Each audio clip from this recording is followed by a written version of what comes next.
So, over the past couple months, I have used my insurance to address some medical questions. Now, everything is fine, but after each interaction, I would reflect on the visit. And for 90% of the time, I had a great experience where the medical professional provided to me a very clear explanation of what was going on, and I left with some very clear action steps. Ultimately, clarity. And from what I've heard and seen from patients and friends, their medical visit experiences were actually nowhere near what I went through. So this brought up the question, well, what was the major difference between us? Could it be that based on where we live, there are different medical professionals available to us, but what about living in a digital world where you can see anyone in the world, anyone and anywhere? And I thought a little bit about it a little bit more, and when it comes to medicine, especially in pain management, it's not just a one size fits all solution. You probably heard that before. You probably heard me say that in multiple episodes. And in order for us professionals to provide a tailored program for something like pain relief, it is important for us to get the necessary information to figure out what the problem is, and then from there determine the solution. And I believe that this means that it's important for us as patients to find a way to communicate as much information as possible to our medical providers so that they can help us out to the best of their ability. Because if there isn't enough data to go around, then finding a solution can be very, very challenging. And in today's episode, I actually interview Rick Olderman, a fellow physical therapist, and we actually took the time to break down what is to be expected during an evaluation and subsequent visits. And we talk about what questions they'll be asking you and how to effectively communicate your progress and history to your provider. And you certainly don't have to go through this pain management journey alone, but we do need to share everything with our professionals so that they can help us better. But before we go into the episode, I just wanted to take a moment and share with you my continued journey and experience with Magic Mind. Now, I've been taking Magic Mind, especially the focus shot, for the past 3 months. And ever since my daughter was born, I needed a way to keep my energy levels up without being over caffeinated while also operating off of relatively less sleep than I had before. Plus, I returned back to my morning workout, so it's even more important to have energy without being drained as the day goes on. And Magic Mind is an amazing tool, their focus shot, that I use to get that boost of energy and focus. And so here is my current daily routine. I wake up at about 5:30 and I have my coffee before I lift. Then I eat breakfast, and then at around 11 a.m., I actually take the Magic Mind Focus Shot to actually help me get a little bit of a boost I need. Then I go on with the rest of my day. I actually also started taking their nighttime shot as well, which is the Calm Shot, and it has a series of amazing natural compounds that allows me to get a nice deep sleep. And what's really, really great about it is the fact that if my daughter, who happens to wake up in the middle of the night, I'm actually able to respond, take care of her, and then actually successfully get back to sleep without having any sort of issues trying to fall back asleep, leaving me refreshed in the morning. And the combination of the two, the focus shot as well as the calm shot, is actually a great way to help restore balance and improve my mental function throughout the day. So if you're looking for a way to boost your energy and focus while also calming down at night, then Magic Mind actually just released their 24-hour bundle, which includes both focus and calm shots. And they have an awesome 45% off sale right now. And you can actually find them at my affiliate link, which is going to be https://www.magicmind.com/FYSPJAN, which is going to be the code to claim your discount. And I'm actually going to be putting that link specifically into the show notes. And now, on with the show. This is the Fix Your Sciatica podcast.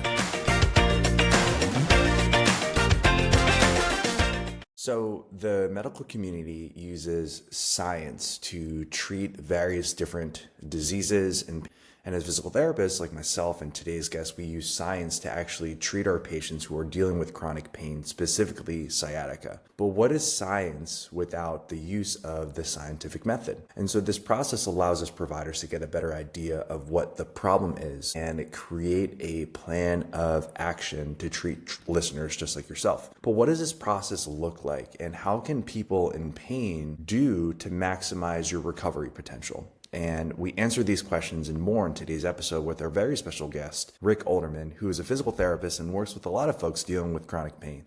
So Rick, thank you so much for being on today's podcast. It's great to see you. Great to see you too, Ashley. Thanks for having me on. Absolutely, and the honor's all mine. This is a long time coming because Rick and I have known each other for a couple of years now, and I'm just really glad that we were able to get synced up, especially for this episode. So before we go into the scientific method, for the listeners who may have not come across your information, tell us a little bit more about yourself and your journey. Well, I'll make it brief. Basically, I've been a physical therapist for almost 30 years. And when I graduated from PT school, I realized that more than half of my patient load were people with chronic pain. And I found that my training in PT school did not prepare me for this type of patient. And so my journey has really been trying to understand why chronic pain is happening and solve it. So let's take a quick visit to chronic pain. Chronic pain is a very, very complicated beast that we have to deal with. And so through my experiences, a lot of times, I would say a good chunk of the patients that I work with who are dealing with chronic pain, or especially chronic sciatica pain, what I realize is the reason why they get into that chronic stage is because, unfortunately, through their recovery process, they were entirely mismanaged. And so the healing process was actually significantly delayed. And so they kind of got pushed into this 12 weeks plus pain journey, where the reality is that they made some simple changes to their life and their day. They could have actually saved themselves a whole bunch of time. So real quickly, what are some of the reasons why you think or see in regards to why there's so many people dealing with chronic pain, especially like sciatica? Yeah, so on a macro level, of course, you're not causing your patients chronic pain. I'm not causing my patients chronic pain. The patients are causing their chronic pain. So ultimately, it has to have something to do with how they're using their body. And so if we can keep this in mind, that the person is generating this problem themselves unconsciously in most cases of chronic pain, then we can easily solve chronic pain. And for instance, so what you had just said, Ashley, was chronic pain is very complicated. I actually find it quite simple. And actually, in the second part of your statement, you said, well, once we hone in on the right things, it's simple to solve, right? It doesn't need to be. So ultimately, I think we both agree, chronic pain can be very simple. It's honing in on the correct causes of it that is maybe outside of how we are traditionally taught to handle pain. And so I find really, once you understand how the body works as a system, which is different than how we're trained in physical therapy school, we're trained in a component thinking standpoint approach, which is isolating tissues to find out which tissues are hurt or damaged or torn or something like that, right? So we have 1,000 tests to isolate tissue damage, but we have 0 tests to understand why the tissue is damaged. Chronic pain is about answering the whys and discovering the whys. And that's where I think we're missing it in physical therapy anyway, is that we're not trained to figure out the whys. We're trained to figure out the tissue. And then we assume that our treatment for that tissue will solve the pain. Well, the WHO, World Health Organization, estimates that 619 million people worldwide have chronic pain. Well, I would guess that 99.9% of all those people have been to multiple practitioners to solve their chronic pain. So this means that from a medical standpoint, we're really missing the boat about understanding chronic back pain. All right. And I'm sorry, 619 million people in the world have chronic back pain, is what the World Health Organization estimates. So how can all of these really brainy, smart people be missing and misunderstanding chronic back pain? And really, I believe it has to do a lot with our training and our overall idea of looking at chronic pain from a component thinking standpoint rather than a systems thinking standpoint.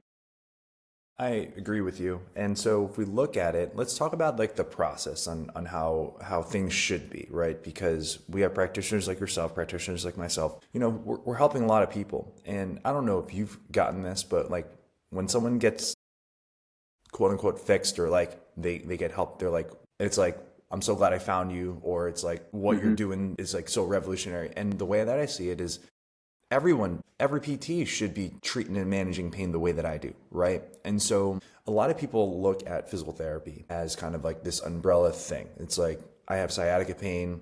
All right, go to physical therapy. It's like, well, I tried physical therapy. And it's like, well, it's a very big profession. There's a lot of different variations. There's a lot of different tools involved, right? And so it's kind of looked at as a black box, as in like, we know it's a thing, but we don't know what the inner workings is. And so today we're going to be trying to answer those questions and really just trying to help listeners like yourself who are dealing with this pain on actually on kind of like what to expect when working with the PT, but then also just trying to understand that when you're dealing with pain, it's a problem solving process. And we have to look at, yes, what is injured, but also why is that injured in the first place? But it all boils down into figuring out what is going on. And so we're going to take a deep dive into this. Listeners, this is something that I don't think any podcast has actually had the opportunity to share in regards to what goes through our heads through it. So we're going to go through, so let's hop right into it. So as physical therapists, we need to take our patients and clients through an evaluative process, right? It helps us understand what the problem is, or at least rule out problems. And we call it kind of like the differential diagnosis or differential aspect. Now, ideally, what we're going to be trying to describe is really more so the standard of care. Unfortunately, the standard of care is a very broad range. So us describing the process today is what we're going to be hoping that the therapists that you work with, or ideally like what we do, to take you through. So let's start from the beginning, especially when it comes to evaluation, talking about specifically the history and subjective. And that's what we call the overall patient interview. This is like the moment that you walk into the clinic, or you meet Rick, or you meet me, and we're not even asking you to move. We're just asking you questions to figure out what is going on. And we call this the subjective. So Rick, one, can you share with us a couple of the main questions that you ask, the things that you specifically look for? I'm sure that every medical podcast, it's like, okay, we want to figure out like the mechanism of injury, or like how things started. But like, through your evaluative process, what are some of the unique questions that you find are useful for you to get a better understanding of what's going on? Yeah, so I would preface this by saying most of the people that I see have already been to multiple practitioners. So I'm throwing out all of the standard questions. And so when you say standard treatment of care, it's very non-standard as far as I'm concerned, because they've been through standard care and have failed that. And it's not the patients that have failed it, it's the therapists that have failed their patients. So before I even ask a question, I always watch them walk to my table. So I start evaluating the moment I set eyes on them initially.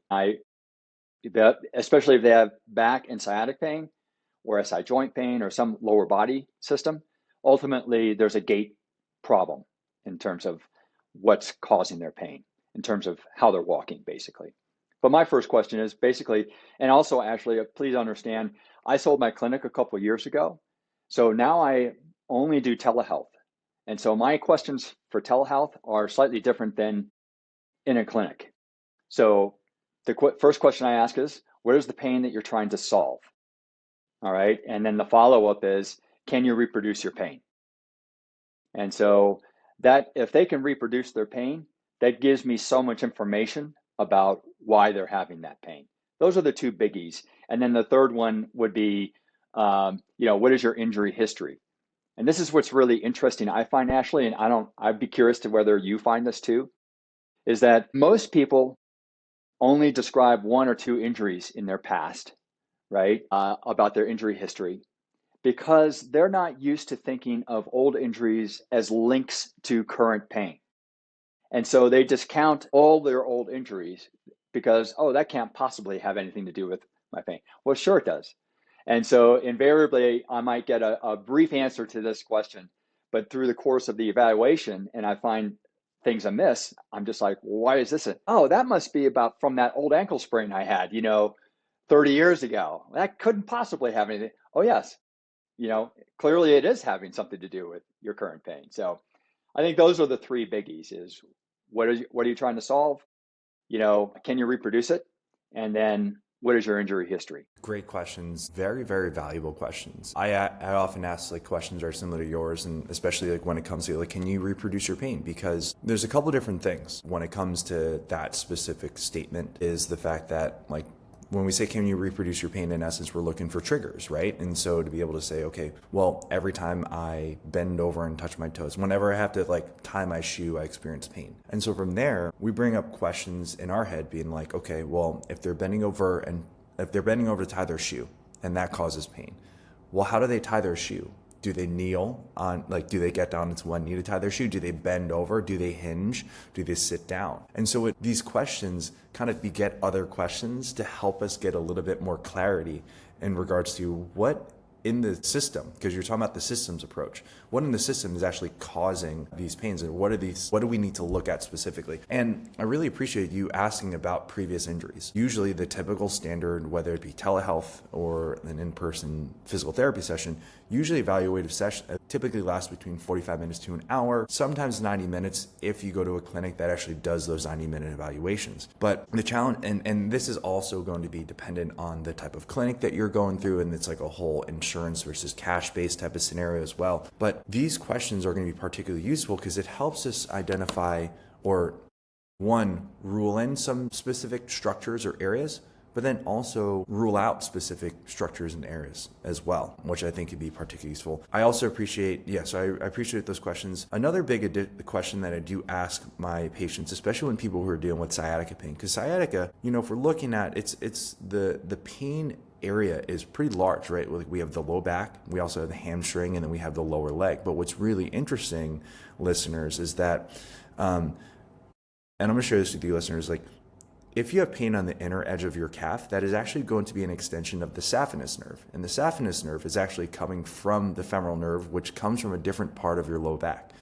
Though it could be influenced by the same motions, especially in the lumbar spine, whether it be extension and all that other thing. So the location of your pain will actually help describe where should we start ruling in, what should we start ruling out. But then another important part, which I find to be extremely helpful, is trying to figure out what the behavior of the pain is like. So we have the triggers, but then also looking at, okay, well, what are those positions that actually make you feel a little bit more comfortable?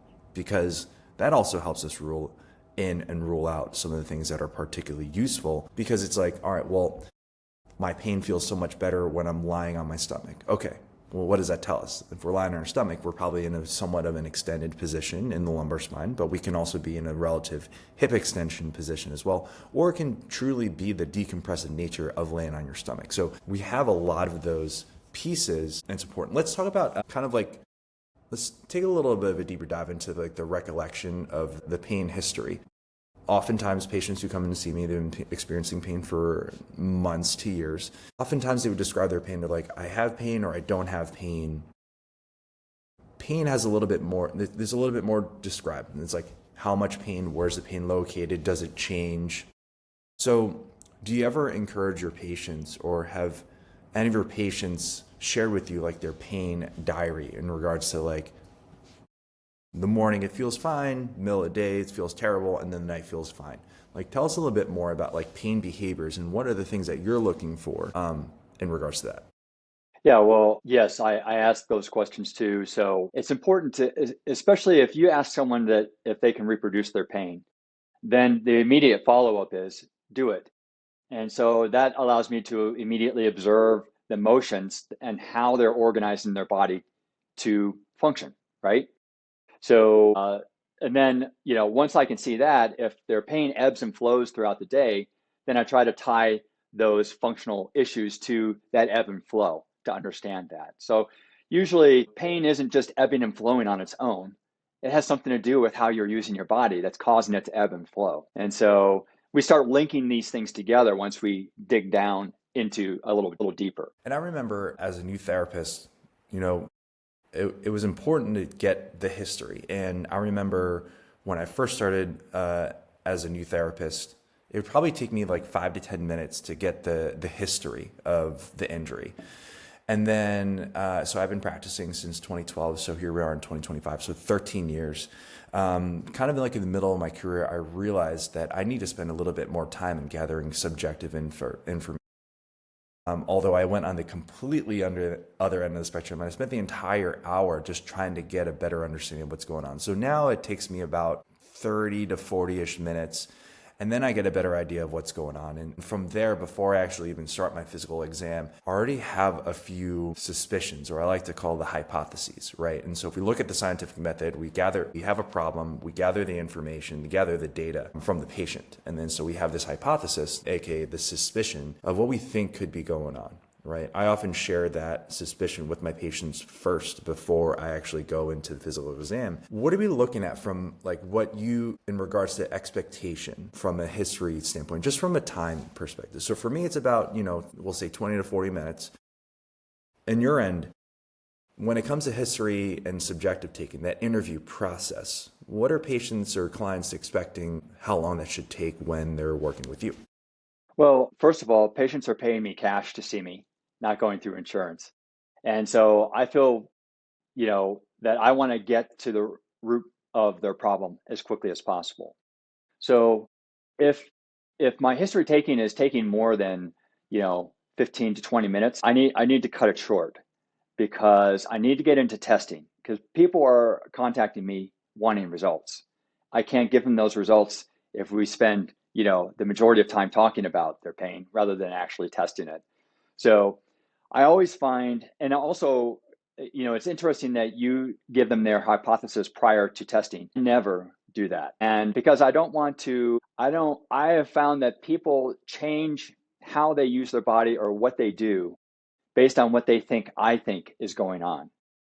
So what I always do, I keep it a big secret until the very end, actually. And so, I do all my testing. I just take the history. I go through all the tests and so forth. And then at the very end, and even if they ask me, well, what does that mean? What does this mean? I said, well, I'll tell you at the end. I'm just putting together the picture right now. So that really builds up that, excitement for what's he going to say about all this. And so that's why eventually through the testing, I'm going to get their history even while I'm testing, because I'll find things that they have never, thought about. And so, well, what's this? And then that brings up another piece of history. So it helps keep the process moving. And, I really want to make sure that I nail everything possible in that 1 hour that I have with them. And then I explain why they're having pain and the exercises to do it. Well, all of this takes time, right? And I can't, so that means I have to take it off the history load and get more of the history as we're going through the provocative testing and all that kind of stuff. And then, so that's how I do it. Yeah, and I appreciate it. For lack of a better word, there's many ways to skin a cat, right? And so that's why we have that opportunity to have different people, professionals who can provide care for people, because not every person is created equal, right? Yes. And so, and I'm glad I love that. I love that method. And so let's talk about those tests, right? So we're moving into the physical exam, right? Because we have to get some like true hard data versus just like, story recollection. And so let's start off with some posture and movement, right? So when you're looking at posture and movement, it's like a very broad question. What are you looking at? Like, what are you specifically looking for? But before that, let's talk about what clients should expect during like the posture assessment and just movement assessment, what they should be expecting. Well, I don't expect the client to expect anything, right? Like I said, most of them have been through all the other practitioners before they've seen me. So they already have an idea of what they think should happen, but none of that has worked. So I try and start from a clean slate. And so if they're coming to me with back or any kind of lower body problem, then my posture assessment is just looking at them head on, having them turn 90 degrees. I look at their back, and then I have them turn the other way. So this gives me an idea of how they're holding the shape of their spine, what they're doing with their legs. I get to watch them rotate a little bit and move their feet, right? So it gives me an idea of how are these people turning? How are they standing? How are they walking? And I can see a lot just with that postural assessment. And typically, especially if they're having unilateral pain, then that means that there must be an asymmetry to how they're using their body in some way. And so usually I can see a lot of those asymmetries as I'm just doing a quick scan of their posture. It usually takes maybe, I would say maybe 30 seconds to a minute for me just to scan their posture, because the body is telling me a story and I don't want to impose my story on their story. I want to see what their body is trying to tell me. And so that's why I kind of keep everything close to the vest until the very end. I don't want to influence anything. This episode is brought to you by the Sciatica Protocol. Experience pain relief directly through your phone, anytime, anywhere. Interested in learning more? Check us out at ifixyoursciatica.com/the-sciatica-protocol. Yeah, that makes sense. Yeah, there was this concept of I forgot the term, but it was like the concept of, since you're being evaluated, something's going to change. I think it was, yeah. And I often would tell my patients and clients, I would say, if I'm looking for something, I'm going to find something. And so giving patients an opportunity to just like relax and present their true self is going to allow us to get the most accurate information. I recently was working with a client, a virtual client, and I was looking at their posture. And when I'm working with clients, whether it be in person or virtual, or even through one of my text-based programs, I want to be able to have them wear as little clothing as possible. So for men, ideally like tight shorts, no shirt, no socks, so I can really see everything. For women, obviously sports bras and everything for modesty. What was interesting, and that's something that I do for every one of my clients. And so one of my clients brought up, all my other practitioners never asked me to take my shirt off so I can see my posture.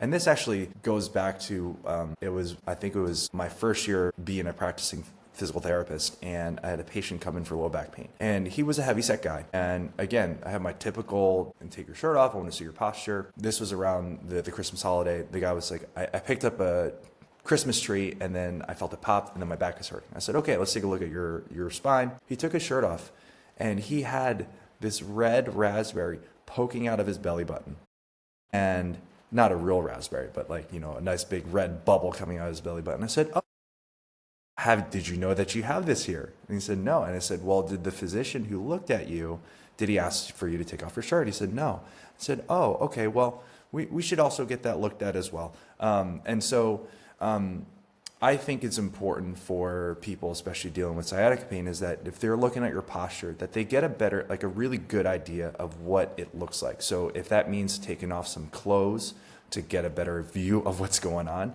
then that should be the key. So it's a little bit harder, especially in like the colder areas, but it definitely gives us some very good information.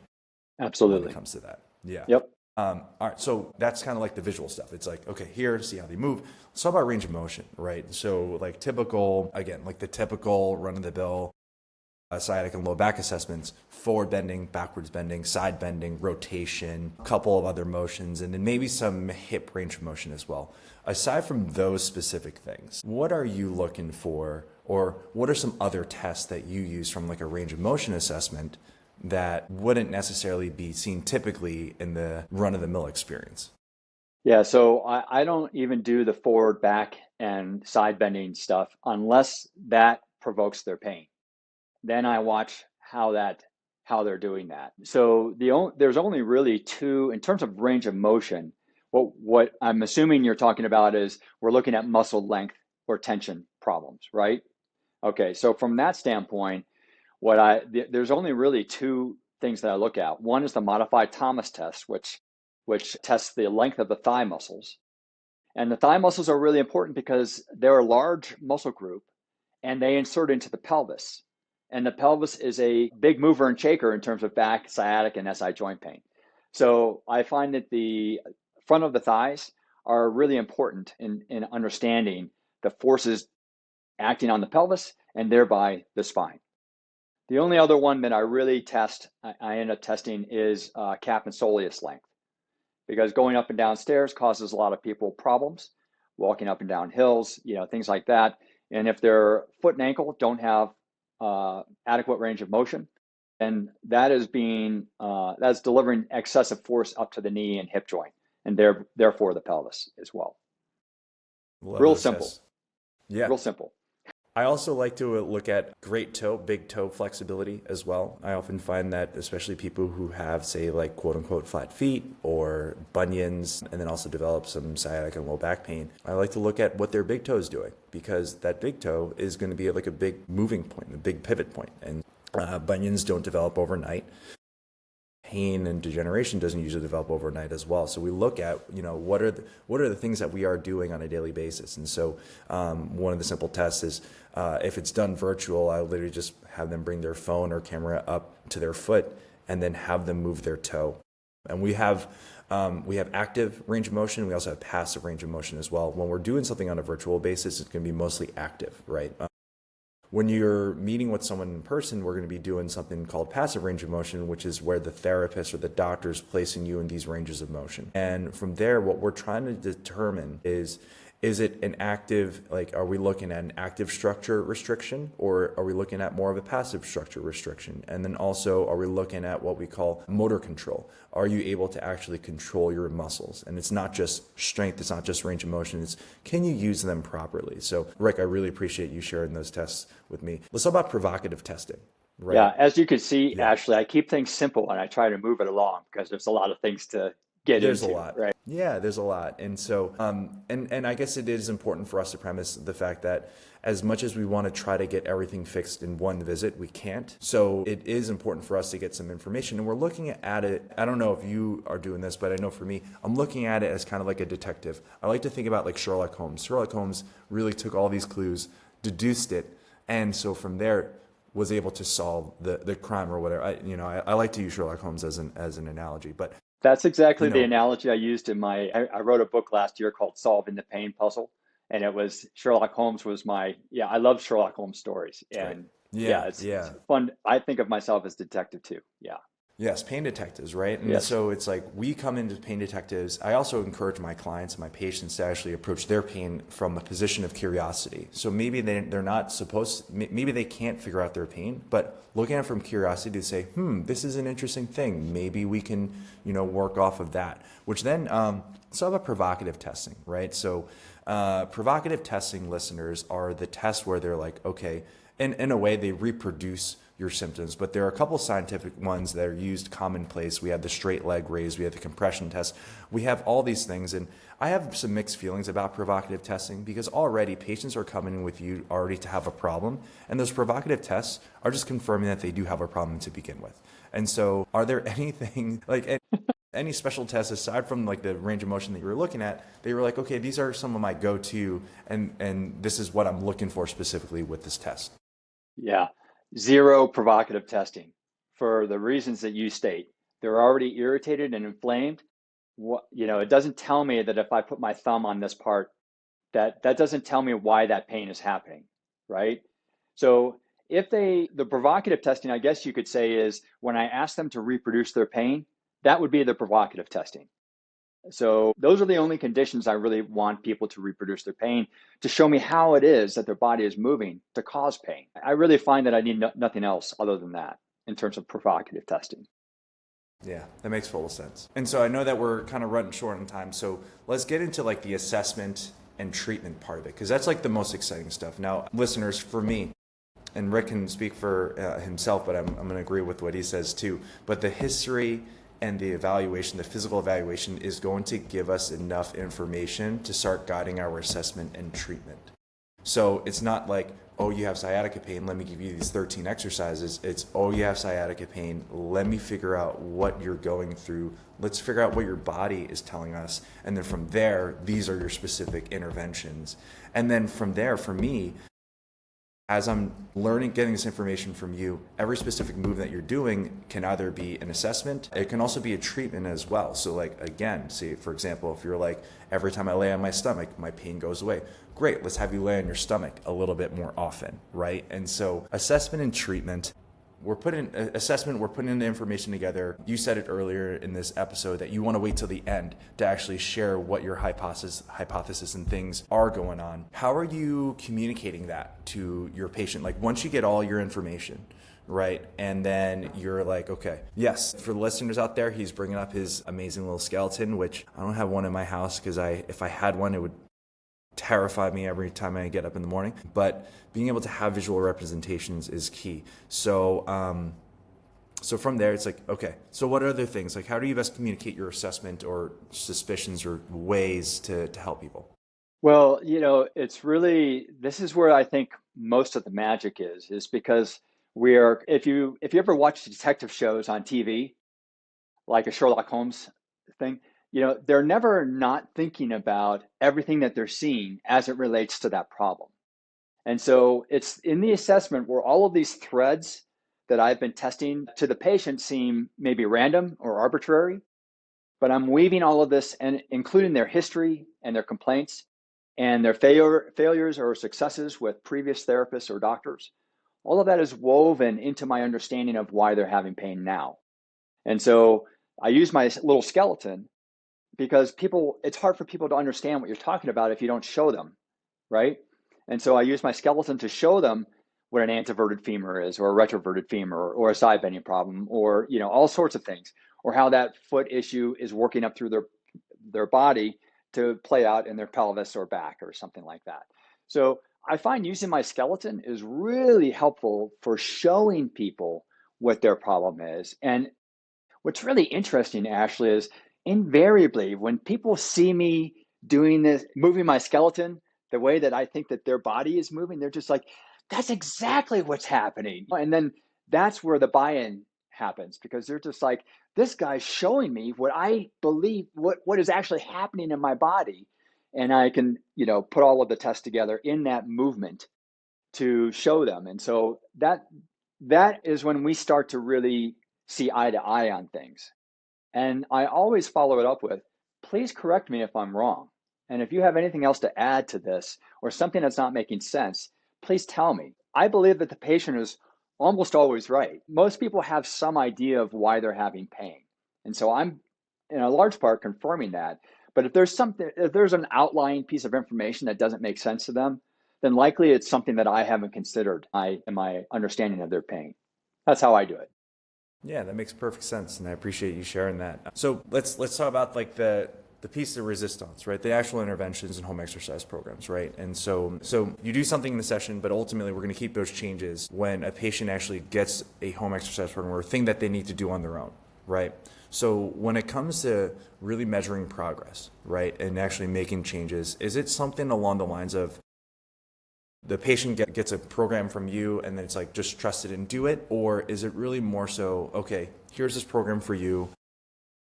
We need to make some changes here and there. So like, is it more like a set it and forget it type of scenario? Because I definitely know that a lot of physical therapists will give patients 13 different exercises. They come in 3 times a week to do it. So it's kind of like a set it and forget it. And unfortunately, for me, it's not the case. What's it like for you from a client experience once they get a program from you? Is it something that needs to get changed if needed? Tell us a little bit more about that.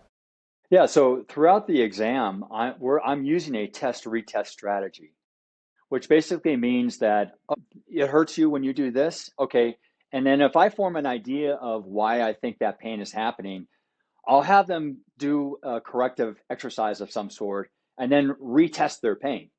So then they get the buy-in and I get the buy-in because I need to know whether it's working before I even give them an exercise.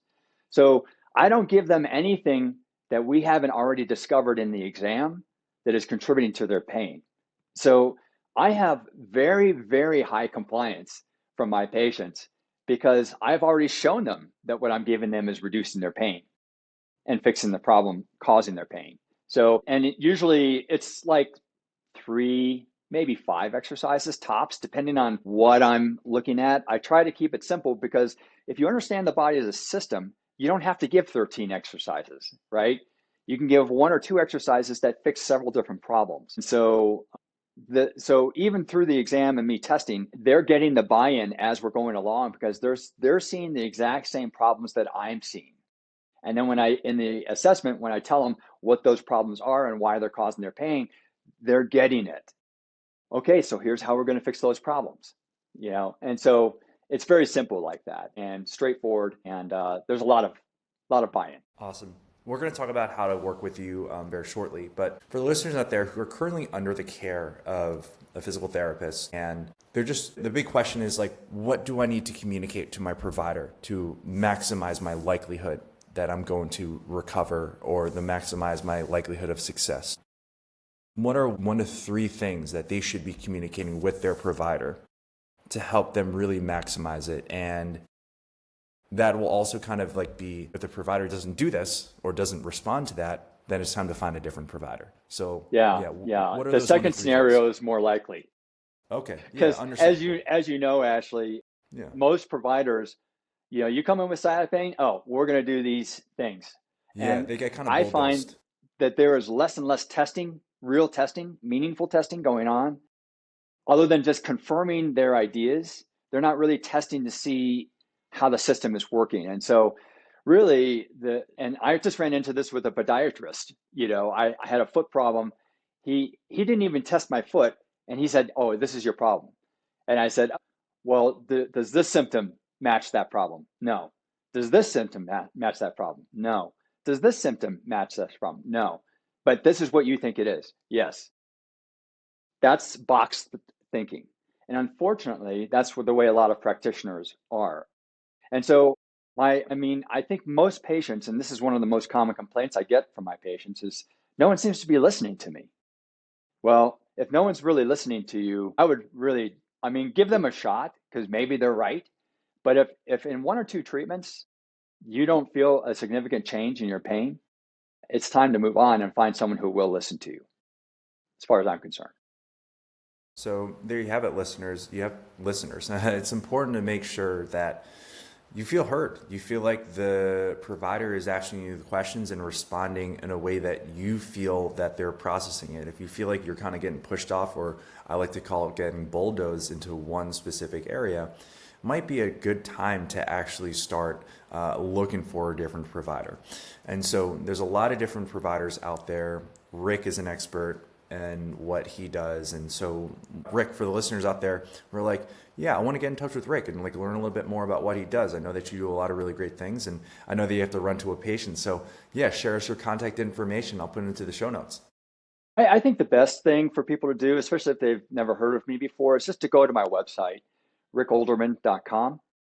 There I have all my books. I have home programs that I've created to help people solve pain at home. You can sign up for a individual session if you want to. You can absorb some of my information and philosophy.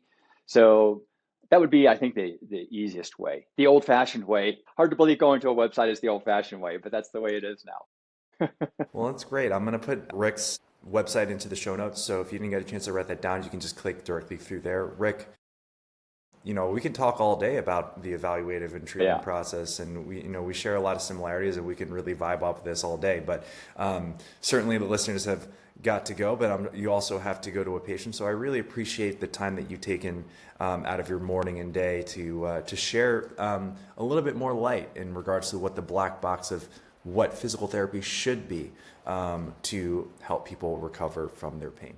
Always a pleasure, Ashley. I feel like we're on the same wavelength in terms of treatment and understanding patients. So I appreciate your work too. Thank you so much for tuning in. We hope you got some help from today's podcast. And for more info, check us out at ifixyoursciatica.com. Have a fantastic and pain-free day. No patient-therapist relationship is formed by listening to this podcast. We are not providing medical advice, and all information should be confirmed by a medical provider.